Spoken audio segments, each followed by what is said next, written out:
La parade militaire commencera aujourd'hui à 10 heures heure de Beijing et sur l'avenue Chang'an d'est en ouest.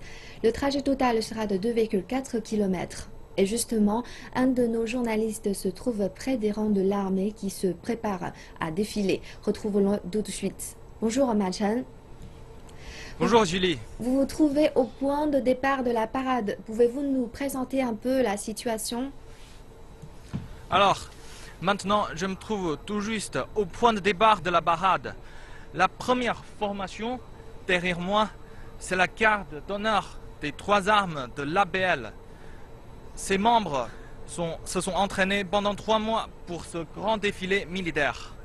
Et dans la garde d'honneur, il y a pour la première fois 51 femmes soldats venant de l'armée de terre, de l'air, de la marine, avec pour 17% avec 17 pour chaque armée. De plus, il y a encore 2 formations de vétérans à bord de véhicules décapotés. Il y a aussi 17 troupes des militaires étrangers.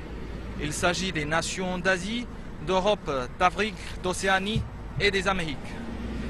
Tout cela est une première dans l'histoire des parades militaires chinoises. Leur participation montre la solidarité des peuples du monde à l'encontre du fascisme qui a sévi dans la Deuxième Guerre mondiale. Et derrière derrière les troupes d'infanterie, ce sont des troupes d'armement, dont 84% sont présentées pour la première fois. Quelques 500 pièces d'armement de type nouveau sont conçues et fabriquées par la Chine. Ils sont des preuves de la modernisation et la capacité d'innovation du pays.